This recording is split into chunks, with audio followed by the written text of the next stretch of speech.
வணக்கம் நேயர்களே, வணக்கம். தாய்நாடு நிகழ்ச்சியின் இந்த அத்தியாயத்தின் இந்த பகுதியினூடாக உங்கள் அனைவரையும் சந்திப்பதிலே மிக்க மகிழ்ச்சி. தாய்நாட்டின் நல்லபல விடயங்களையும் சுவாரஸ்யமான தகவல்களையும் உங்கள் பார்வைக்கு எடுத்து வருகின்ற உங்கள் வணக்கம் தாய்நாடு நிகழ்ச்சிக்காக இன்றைய தினம் நாங்கள் உங்களை அழைத்து வந்திருக்கின்றோம் யாழ்ப்பாணத்தின் மட்டுவில் கிழக்கு பகுதிக்கு. இந்த பகுதியில் இருக்கக்கூடிய மிகவும் முக்கியத்துவம் வாய்ந்த ஒரு சனசமூக நிலையத்திற்கு தான் உங்களை அழைத்து வந்திருக்கின்றேன். ஞானதீபம் சனசமூக நிலையம் தான் இது. இந்த சனசமூக நிலையத்தோடு தொடர்பு பட்டிருக்கக்கூடிய சில முக்கியமான விடயங்களையும் இந்த பகுதியில் இருக்கக்கூடிய இன்னும் சில முக்கியமான விடயங்களையும் காட்சிப்படுத்துவதற்கு நாங்கள் தயாராக இருக்கின்றோம். வாருங்கள் நேயர்களை, நிகழ்ச்சியினோடாக பயணிக்கலாம்.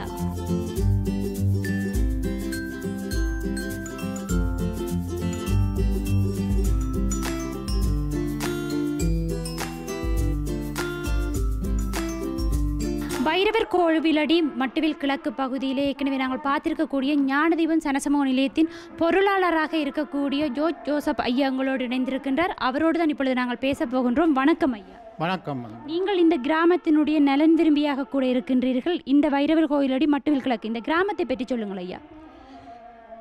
இந்த கிராமம் கிட்டத்தட்ட 40 வருஷத்துக்கு முதல் முன்னேற்றமான ஒரு கிராமமாக தான் இருந்தது. பாதிப்புகள், இடம்பெயர்வு, அதெல்லாம் மக்கள் பெரிய கஷ்டமான சூழ்நிலையில் இங்கே வாழ்கிறார்கள். இப்போவும் அதே மாதிரி சூழ்நிலை தான் இருக்குது. இந்த மட்டில் கிழக்குக்கு அரசாங்கத்தால் எந்த ஒரு நன்மையும் எங்களுக்கு கிடைக்க இல்லை. எத்தனையோ விதமான கடிதங்கள் எழுதி போட்டும் ரோடு திருத்துதல் மக்களுக்கான உதவி, நன்கொடைகள், விதவைகளுக்கு வசதிகள் செய்து கொடுக்கவோ, பாடசாலைகள் எல்லாம் நாங்களே எதிர்பார்த்து நாங்கள் செய்யக்கூடியதாக இருக்கிறது. இதனால் எங்களுக்கு நீங்கள் உங்களை இதன் மூலம் 4 பேர் அறிஞ்சு எங்களுக்கு இந்த மட்டில் கிழக்கு J314 பகுதிக்கு நிலைமையில் அறிந்து எங்களுக்கு உதவி செய்யணும் என்று கேட்டுக்கொள்கிறோம். நீங்கள் ஏற்கனவே கூறியிருந்த இந்த பகுதியில் எத்தனை குடிமக்கள் வாழ்கின்றார்கள்? நீங்கள் கூறியிருக்கின்றீர்கள் விதவைகள் வாழ்வதாக. பெண்களை தலைமைத்துவம் கொண்ட குடும்பங்கள் எத்தனை இருக்கின்றது? அவர்களுடைய தொழில் என்ன, அது பற்றி சொல்லுங்கள். கிட்டத்தட்ட இந்த மட்டில் கிழக்கில் 65 குடும்பங்கள் வாழ்கிறார்கள். இதில் 10 வீதமான விதவைகள் இருக்கிறார்கள். அங்கவீனம் உள்ளவர்களும் 5 வீதம் இருக்கிறார்கள். இதில் இந்த குடும்ப வறுமை நிமித்தம் குடும்பங்கள் பிரிஞ்சும் இருக்கிறது. சூழ்நிலைக்கு ஏற்ற மாதிரி, அதுக்கேற்ற மாதிரி நாட்டு நிலைமையிலும் எங்கள் வடபகுதிக்கான ஒத்துழைப்பு அரசாங்கத்தாலே எந்த ஒரு பாராளுமன்ற உறுப்பினரால் கிடைக்குதில்லை. இந்த பகுதியில் இருக்கக்கூடிய மக்களுடைய பிரதான தொழில் என்ன? அதிகமாக 100க்கு 80 வீதம் கூலி தொழில் தானே இங்கே பார்க்குறார்கள். அதுவும் அன்றாடு கிடைக்காது. கூலி தொழில் மாறி மழை காலத்தில், மற்ற கடும் வெயில் கொடுமை காலத்தில் அதில் பெரிய கஷ்டமான சூழ்நிலை தான் இந்த கூலி தொழிலை செய்கிறார்கள். இங்கே இருக்கிற மக்களில் அதிகமான பேர் கஷ்டமான குடும்பத்தை சேர்ந்த குமர பிள்ளைகள், அதாவது பெண் பிள்ளைகள் இருக்கிறார்கள். அவர்களுக்கு இப்போ ஞானதீபம் சனசமூக நிலையத்தில் உள்ள இடத்திலேயே நாங்கள் தையல் சம்பந்தமான தொழில் செய்யக்கூடியதாகவும், அதிலுக்கு ஒரு குறிப்பிட்ட பேருக்கு அந்த மெஷின்கள், தையல் மெஷின்களை வாங்கி கொடுத்து அதிலுக்கு ஒரு உழைப்பை காட்டி கொடுத்து ஒரு முன்னேற்ற பாதையில் கைப்பணிகள் இருக்கிறது. அதுக்கான ஒரு ஆசிரியை நியமித்து அதிலுக்கு ஒரு வாழ்வாதாரத்தை கொடுக்கக்கூடியதாகவும், மற்றது போக்குவரத்துக்கான குழந்தை பிள்ளைகள், அநாத பிள்ளைகளுக்கு இந்த அநாத பிள்ளைகள், அதாவது குடும்பத்திலிருந்து பிரிஞ்சு இருக்கிற விதவைகளோட பிள்ளைகளுக்கு சைக்கிள் வண்டிகள் ஸ்கூலுக்கு, பாடசாலைகளுக்கு கொடுக்கக்கூடியதாகவும் செய்ய வேணும். அதே போல் இப்போ இருக்கிற மட்டில் கிழக்குக்கு இருக்கிற மக்களுக்கு கட்டாயமாக புலம்பெயர்ந்த மக்கள், தமிழ் மக்கள், தென்மராட்சி சேர்ந்த தமிழ் மக்கள் கூடிய பாகம் இதை முன்னேற்ற பாதையில் கொண்டு வரத்துக்கு எங்களுக்கு ஞானதீப சனசமூக நிலையத்தின் ஊடாக இந்த நன்மையில் செய்கிறதுக்கு எங்களுக்கு உதவி செய்யணும்.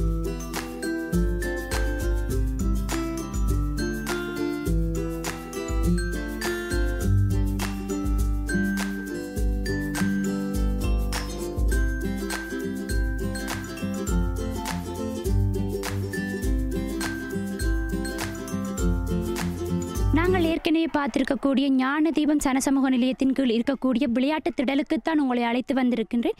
இங்கே விசேடமாக கரப்பந்து விளையாடப்படுகின்றது. இந்த விளையாட்டு திடலுக்கு அருகிலே ஒரு முன்பள்ளி கூட இருக்கின்றது. அது கூட ஞான தீப முன்பள்ளி நிலையமாக இருக்கின்றது.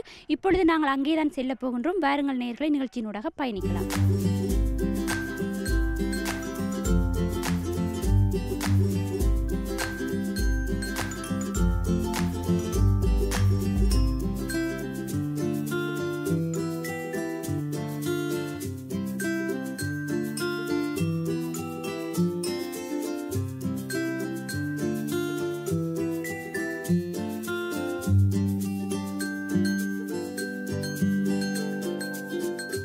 மட்டுவில் கிழக்கு பகுதியில் இருக்கக்கூடிய ஞானதீபம் முன்பள்ளி நிலையத்திற்கு வருகை தந்திருக்கின்றோம். இந்த முன்பள்ளி நிலையத்தினுடைய ஆசிரியர்களாக இருக்கக்கூடிய திருமதி சிவாஜினி மற்றும் ஜசோதா அவர்கள் எங்களோடு இணைந்திருக்கின்றார்கள்.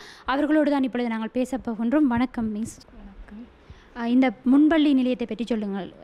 எப்பொழுது ஆரம்பிக்கப்பட்டது? 1979ஆம் ஆண்டு 1ஆம் மாதம் 1ஆம் தேதி ஞானதீபம் முன்பள்ளியானது எந்தவித ஒரு கட்டடம் இல்லாமல் ஒரு சிறிய சனசமூக நிலையத்தில் தான் முதல் இயங்கி வந்தது. இப்போ தற்பொழுது சசிவதனா அருள்தாசன் சசிவதனா என்பவர் பிளட் கேன்சர் காரணமாக இறந்துட்டார். அவன் ஞாபகார்த்தமாக அவர்கள் இந்த முன்பள்ளியை 2015ஆம் ஆண்டு 1ஆம் தேதி 3ஆம் மாதம் ஆரம்பித்து தந்திருக்கிறான். இந்த முன்பள்ளியில் எத்தனை மாணவர்கள் படிக்கின்றார்கள்? அவர்களுடைய கல்வி செயற்பாடு பற்றி சொல்லுங்கள். 22 மாணவர்கள் கல்வி கற்கின்றார்கள். இப்போ நாங்கள் விளையாடுவோம் கற்போம் ஊடாகத்தான் பிள்ளைகளை விளையாட்டு மூலமாகத்தான் கற்பிக்கின்றோம். ஆடலும் பாடலும் அப்படியான விளையாட்டுகளை தான் பிள்ளைகளுக்கு படிப்பிக்கிறோம். நாங்கள் கல்வி தவிர வேறு விளையாட்டுகள் அப்படி ஏதாவது நடத்துகின்றீர்களா? அது எப்பொழுது நடத்துகின்றீர்களா? அதை பற்றி சொல்லுங்கள். கலவிழா அப்படியே வைக்கிறோம். நாங்கள் கலவிழா, விளையாட்டு போட்டிகள் அப்படியான நிகழ்வுகள் வைப்போம். மற்றும் கதை கூறல், ஆத்திசூடி, கொன்றவேந்தன் அப்படி நாடகங்கள் அப்படியான போட்டிகளில் பங்கு பெற்று செய்கிறதும் அப்படியானதெல்லாம் செய்கிறோம். இந்த பகுதிக்கு மட்டுவில் என்று பேர் வருவதற்கு காரணம் என்ன? மட்டுவில் என்ற பேர் வரலாம். மட்டு என்று சொன்னால் குளம், வில்லன்று சொன்னால் மட்டு என்றா தேன், வில்லன்று சொன்னது குளம். குளமும் தேனும் நிறைந்த இடம் என்றபடியாக மட்டுவில் என்ற பேர் வந்து. குளமும் தேனும் நிறைந்த பகுதியாக இருக்கின்றது இந்த மட்டுவில். இந்த இடத்திலே இருக்கக்கூடிய மழலைகள் பூங்காயினுடைய தேவைகளாக என்னென்ன இருக்கின்றது, அதை பற்றி சொல்லுங்கள். தற்பொழுது எங்களுக்கு இதுவரை காலமும் கட்டடம் இல்லாததான் இதாக இருந்தது. இப்பொழுது அந்த சசிவதனாவுடைய ஞாபகார்த்தமாக கட்டடம் கட்டி தந்தபடியாக எங்களுக்கு கற்றலுக்கு தேவையான கற்றல் உபகரணங்கள்லாம் போதாமையாக இருக்குது. மற்ற விளையாட்டு முற்றமும் பிள்ளைகளுக்கு இல்லாமல் இருக்குது. அது தான் எங்களுக்கு தற்பொழுது அவசியமான ஒன்றாக காணப்படுகிறது. கற்றல் உபகரணம் என்று கூறியிருக்கின்றீர்கள், அதை பற்றி சொல்லுங்கள். என்னென்னது கற்றல் உபகரணம் என்று இப்போ நாங்கள் ஒரு நாளைக்கு விளையாடுவோம் கற்போம் மூலம்தான் கல்வி கற்றுக்கொண்டிருக்கிறோம். அதில் செயற்பாடுக்கு பிள்ளைகளுக்கு ஒவ்வொரு நாளைக்கும் 5 செயற்பாடு மூலம் கல்வி கற்க வேணும். அதுக்கு உபகரணங்கள் பிள்ளைகள் மூலமாக நாங்களும் தான் கொண்டு வந்து செயற்படுறோம். அதுக்கான உபகரணங்கள் எங்கள்கிட்ட போதிய அளவு பாடசாலையில் இல்லை. வேர்ல்ட் விஷன் நிறுவனத்தார் கொஞ்சம் முந்தி தந்து இப்போ 3-4 வருஷமானபடியாக எல்லாம் பழுதடைஞ்சிட்டு. இப்போ புதிய உபகரணங்கள் இருந்தால் பிள்ளைகளுக்கு இப்போ பில்டிங் பாக்ஸ் மற்றும் அந்த மிருகங்கள் இதுகள் அந்த பொருத்தக்கூடிய உபகரணங்கள் மற்ற கார்ட்போர்ட் அட்டைகளில் சொல்லாக்கங்கள் அதுகள் கொஞ்சம் நாங்கள் மட்டைகள் எழுதித்தான் செய்கிறோம். அதுகள் கொஞ்சம் பொருளாக உபகரணமாக தந்தால் எங்களுக்கு இன்னும் கற்ற செயற்பாடை மேற்கொள்கிறதுக்கு உதவியாக இருக்குது. வெளியக விளையாட்டு உபகரணங்கள் தேவைப்பாடு என்று சொல்லியிருக்கின்றீர்கள், அதை பற்றி சொல்லுங்கள். என்னென்ன தேவைகளாக? சர்க்கேஸு, ராட்டினம், மற்ற பிள்ளைகளுக்கு அந்த டயர்களில் பிள்ளைகள் பூந்து போகக்கூடிய மாதிரி விளையாட்டு உபகரணங்களும் எங்களுக்கு முக்கியமான விளையாட்டாக இருக்குது. அதை விட இப்போ நவீன தொழில்நுட்ப சாதனங்கள் எங்களுக்கு பிள்ளைகளுக்கு கணனியும் முக்கிய ஒரு தேவையாக இருக்குது. ஏன்னு சொன்னால் முன்பள்ளியில் கணனி இப்போ இல்லாத முன்பள்ளியே பெருசாக குறைவு. எல்லா பள்ளிக்கூடமும் ஒவ்வொரு வளப்படுத்தி கொண்டு வரைக்கும் நாங்களும் எங்களோட பிள்ளைகளுக்கு வளப்படுத்தணும். அதனால் கணனியும் ஒரு முக்கிய தேவையாக இருக்குது. அது நிறைவு எங்களுக்கு நிறைவேற வேணும். அதுக்கு நாங்கள் எல்லோரும் இப்படி தான் கேட்குறது. ஒவ்வொரு தரம் ஒவ்வொரு வெளிநாட்டுக்கார வரைக்கும் எங்களோட முன்பள்ளிக்கும் ஒன்று வேண்டி தர சொல்லி கேட்குறது வளமை. அதே மாதிரி யாருண்டாலும் எங்களோட முன்பள்ளிக்கு அதையும் வாங்கி தரணும்.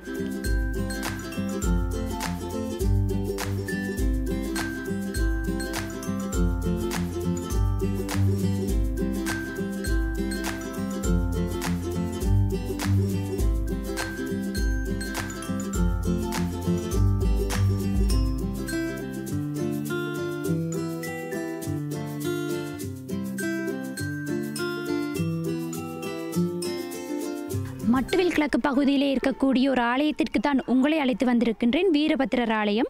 இந்த ஆலயத்திலே விசேடமான பூசைகள் வழிபாடுகள் நடைபெறுவதாக இந்த பகுதியிலே வாழ்கின்ற மக்கள் கூறியிருக்கின்றார்கள். நாங்கள் வருகை தந்திருக்கக்கூடிய இந்த வேளையில் கூட இந்த ஆலயத்திலே விசேடமான முறையிலே பூசைகள் நடைபெற்று கொண்டிருக்கின்றது. சரி நேயர்களே, இப்பொழுது நாங்கள் இந்த ஆலயத்தை பார்த்துவிட்டு இந்த பகுதியிலே இருக்கக்கூடிய இன்னும் சில முக்கியமான விடயங்களை கூட உங்களுக்கு காட்சிப்படுத்துவதற்கு நாங்கள் தயாராக இருக்கின்றோம். வாருங்கள் நேயர்களே, நிகழ்ச்சியினூடாக பயணிக்கலாம்.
மட்டுவில் கிழக்கு பகுதியில் இருக்கக்கூடிய ஞான வைரவர் ஆலயத்திற்கு நாங்கள் வருகை தந்திருக்கின்றோம். நாங்கள் வருகை தந்திருக்கக்கூடிய இந்த வேளையிலே இந்த ஆலயத்திலே மிகவும் சிறப்பான முறையிலே பூசை வழிபாடுகள் நடைபெற்று முடிந்து மகேஸ்வர பூசை எனப்படுகின்ற அன்னதானம் கூட வழங்கியிருந்தார்கள். இப்பொழுது இந்த ஆலயத்தோடு நீண்டகால தொடர்பில் இருக்கக்கூடிய செல்லையா மற்றும் நாகரத்னம் ஐயா எங்களோடு இணைந்திருக்கின்றார். அவர்களோடு தான் இப்பொழுது நாங்கள் பேசப் போகின்றோம். வணக்கம் ஐயா. வணக்கம். இந்த ஆலயத்தை பற்றி சொல்லுங்கள் ஐயா. இது நாங்கள் தகப்பன் காலம் பேரன் பூட்டன் காலத்தில் ஒரு 200 வருஷத்துக்கு முந்தின இருக்கலாம். நாங்கள் தகப்பனாக்கள் சொல்கிறதும் ஆனைக்காரன் வைரவர் தான் சொல்கிறது. இந்த வைரவருக்கு கொண்டலடி ஞான வைரவர் என்று கூட பேர் வந்திருக்கின்ற அந்த பேர் வருவதற்கு காரணம் என்ன? அது ஆஞ்சநேயர் இருந்தவர். அந்த கொண்டலுக்களே ஆஞ்சநேயர் இருந்தவர். அவர் தான் இப்போ இதில் வந்திருக்கிறார். மற்றது ஆனைக்காரன் வைரவர்.